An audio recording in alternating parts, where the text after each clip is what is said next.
Hello বন্ধুরা, শেষবারে বড় ছেলের সাথে কি হয়েছিল পার্ট 3 নিয়ে চলে আসলাম আবারও। রিয়ার বাড়ির ধাতব গেটটা পিকর শব্দ করে বন্ধ হয়ে যাওয়ার পরও আমি বহুক্ষণ সেখানে দাঁড়িয়ে রইলাম। আমার মনে হচ্ছিল ওটা শুধু গেট না, আমার সমগ্র অতীত, আমার বর্তমান ভবিষ্যতের উপর কেউ সশব্দে দরজা বন্ধ করে দিল। আমার চারপাশের পৃথিবীটা আমার পায়ের নিচে ঘুরছিল না, বরং স্থির হয়ে গিয়েছিল। ভোরের সূর্যটা তখন পুরোপুরি আকাশ উঠে এসেছে, তার সোনালি আলোয় চারপাশ ঝলমল করছে, কিন্তু আমার চোখের সামনে কেবল সত্য নিকষ অন্ধকার। মানুষের কোলাহল, গায়ের হর্ন, জীবনের স্বাভাবিক ছন্দ সবকিছু আমার কানে ঢুকছিল, কিন্তু মস্তিষ্ক কোনো কিছু অর্থ তৈরি করতে পারছিল না।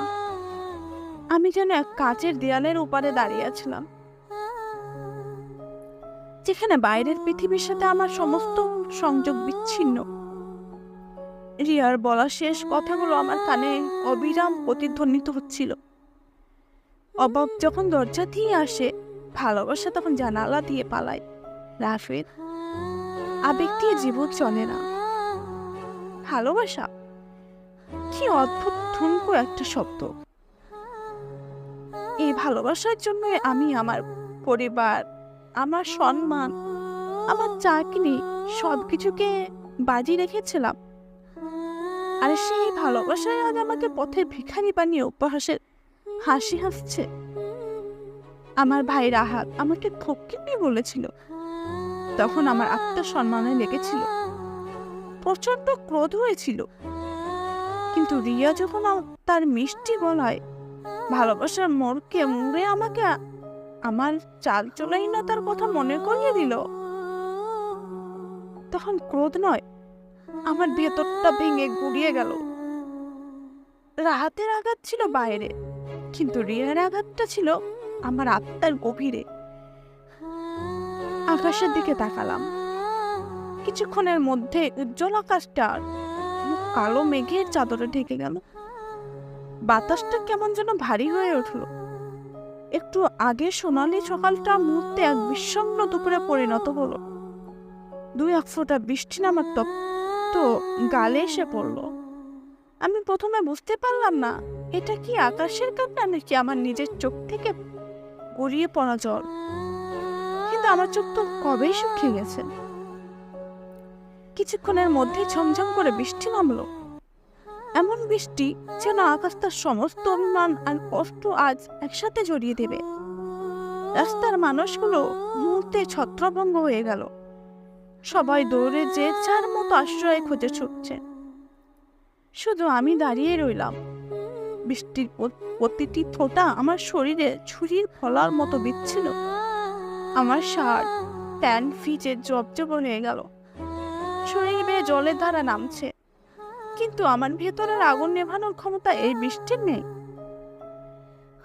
আমি হাঁটতে শুরু করলাম, কোনো গন্তব্য ছাড়াই। ভেজা রাস্তায় আমার ছায়া পড়ছে না, কেননা আমার নিজের ছায়াও হয়তো এই দুর্ভাগ্যকে ত্যাগ করে চলে গেছে।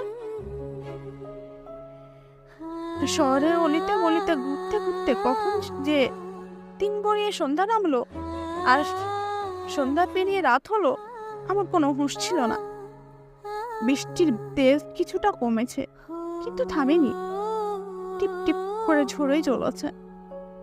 আমার শরীর ঠান্ডায় কাঁপছিল, কিন্তু তার চেয়েও বেশি কাঁপছিল আমার ভেতরটা একাকিত্বের শীতে। রাত গভীর হলো, রাস্তাঘাট প্রায় জনশূন্য, চারপাশ নিস্তব্ধ, শুধু দূর থেকে কয়েকটা কুকুরের ঘেউ ঘেউ শব্দ ভেসে আসছে আমার কানে। ওরা কি আমার মতেই একা? আমার মতেই কি ওদেরও কোনো আশ্রয় নেই? পেটের ভেতর ক্ষুধার আগুন জ্বলছে, কিন্তু তার চেয়েও বড় প্রয়োজন এখন একটু মাথা গোজার ঠাঁই। এই ঠাঁই, এই ভেজা কাপড়ে আর এক মুহূর্ত রাস্তায় থাকা সম্ভব নয়।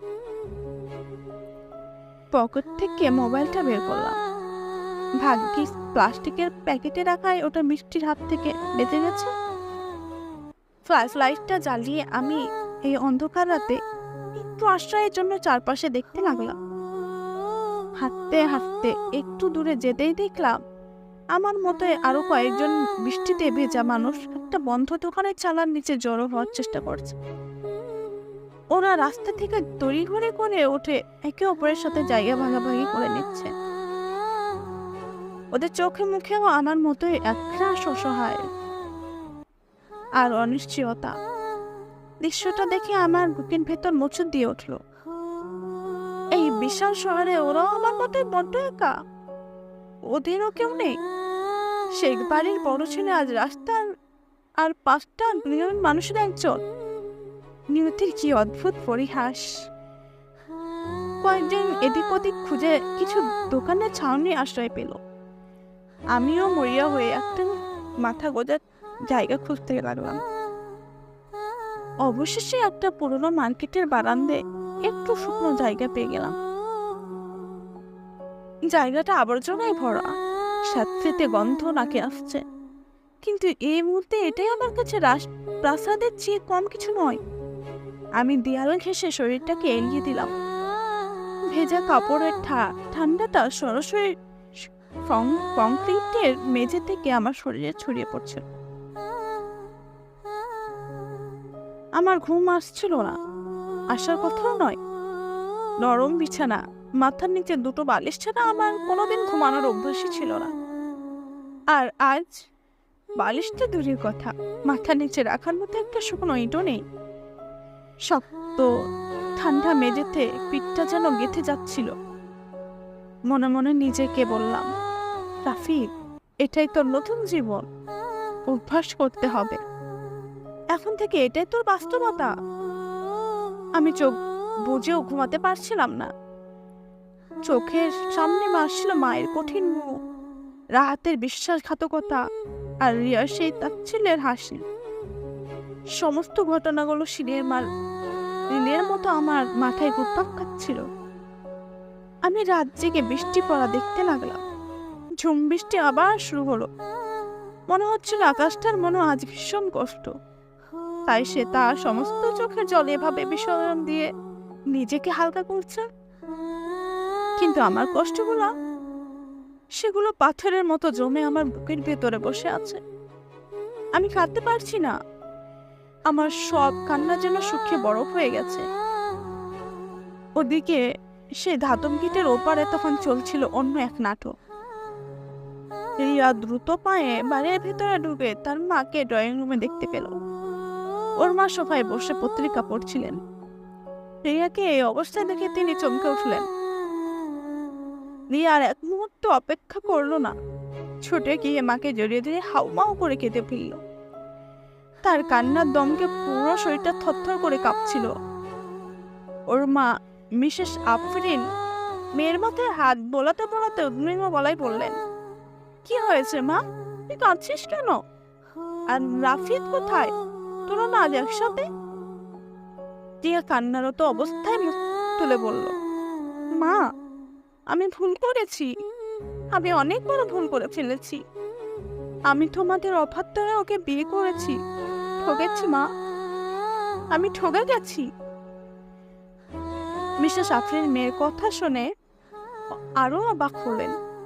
তিনি রিয়াকে সোফায় বসে এক গ্লাস জল এগিয়ে দিলেন। রিয়ার টকটক করে জলটা খেয়ে নিয়ে আবার বলতে শুরু করলো, আজ সকালে রাফিদের মা নালিশ বসিয়েছিলেন। সেখানে সবার সামনে আমাদের অপমান করে বাড়ি থেকে বের করে দিয়েছে। রাফিদের এখন কিছু নেই, চাকরি নেই, থাকার জায়গা নেই, কিচ্ছু না। কথাগুলো বলতে বলতে রিয়ার গলা আবার ধরে এলো। সে শাড়ির আঁচলে চোখ মুছে বলল, আমি ওকে ছেড়ে চলে এসেছি মা। আমি আর ওর সাথে থাকতে পারবো না। আমি আবার নতুন করে সব শুরু করতে চাই। তুমি বাবাকে একটু বুঝিয়ে বলো না মা, বাবা যেন আমাকে ক্ষমা করে দেয়। আমি আর কোনোদিন তোমাদের কথার অবদ্ধ হব না। মেয়ের মুখে সবটা শুনে মিসেস আফরিনের মুখের প্রতিবিম্ব মুহূর্তে মিলিয়ে এক ধরনের স্বস্তি ফুটে উঠল। তিনি রিয়াকে নিজের বুকের কাছে টেনে নিয়ে বললেন, তুই একদম ঠিক কাজ করেছিস মা, একদম ঠিক করেছিস। ওই ফকিন্নিটা ছেড়ে এসে তুই তোর জীবন বাঁচিয়েছিস। ফকিন্নি, যে শব্দটা রাধীবকে তার ভাই বলেছিল, সেই একই শব্দ রিয়ার মা উচ্চারণ করলেন অবলীলায়। বিশেষ আফরিন মেয়ের চুলে বিলি কেটে দিতে দিতে বললেন, যে ছেলে নিজের পায়ে দাঁড়ানোর ক্ষমতা নেই, যার পরিবার তাকে রাস্তায় ছুঁড়ে ফেলে দেয়, তার সাথে জীবন কাটানোর স্বপ্ন দেখাতে তো বোকামি। আবেগ দিয়ে সংসার চলে না। আমি তোকে আগেই বলেছিলাম। যাক, যা হওয়ার হয়ে গেছে, এখন আর এসব নিয়ে এক ফোঁটাও চিন্তা করবি না। তোর বাবার ব্যাপারটা আমি সামলে নেব, শুধু তুই নিজের খেয়াল রাখ, কয়েকদিনই সব ঠিক হয়ে যাবে। মায়ের কথায় রিয়া যেন নতুন করে শক্তি পেল। তার চোখের জল শুকিয়ে গেল। তার মনে হলো সে একটা দুঃস্বপ্ন থেকে জেগে উঠল। রাফিদের জন্য তার মনে একটুকু মায়া বা অপরাধ বোধ ছিল। মায়ের কথা সেটাও ধুয়ে মুছে গেল।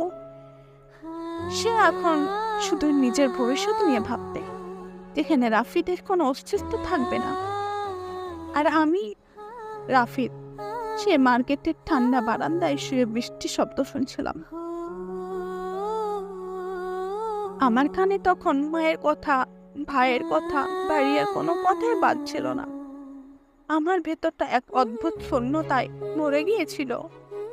আমি আমার ভেজা হাতের দিকে তাকালাম, যে হাতটা একদিন রিয়ার হাত ধরে বাঁচার স্বপ্ন দেখত। সেই হাত আজ শূন্য। আমি একটা দীর্ঘশ্বাস ফেললাম। এই শহরের আকাশটা আজ আমার দুঃখে কাঁদছে, কিন্তু এই শহরের কোনো মানুষ আমার পাশে নেই। সেই বাড়ির বড় ছেলে আজ পরিচয়হীন, আশ্রয়হীন। আমার পুরনো আমিটা আজ এই বৃষ্টির জন্য পুরোপুরি ধুয়ে মুছে গেছে। আমার চোখের সামনে একটা ভেজা কুকুর এসে দাঁড়ালো। তার করুণ চোখ দুটো আমার দিকে স্থির। হয়তো সেও আমার মধ্যে নিজের প্রতিচ্ছবি খুঁজছে। আমি জানি না কালকের সকালটা আমার জন্য কি নিয়ে আসবে, কিন্তু একটা জিনিস আমি বুঝতে পারছিলাম, আমার ভেতর জন্ম নিচ্ছিল নতুন এক মানুষ, যে ভালোবাসতে জানে না, বিশ্বাস করতে ভয় পায়, যে জানে এই পৃথিবীতে টিকতে থাকতে হলে আবেগের কোনো দাম নেই, আছে শুধু টিকে থাকার লড়াই। হ্যালো বন্ধুরা, শিখবাড়ির বড় ছেলে গল্পটা তোমাদের কেমন লেগেছে? হ্যাঁ, পার্ট 4 পেতে কমেন্ট করতে ভুলবে না, আর চ্যানেলটি সাবস্ক্রাইব করে দিবে। ধন্যবাদ।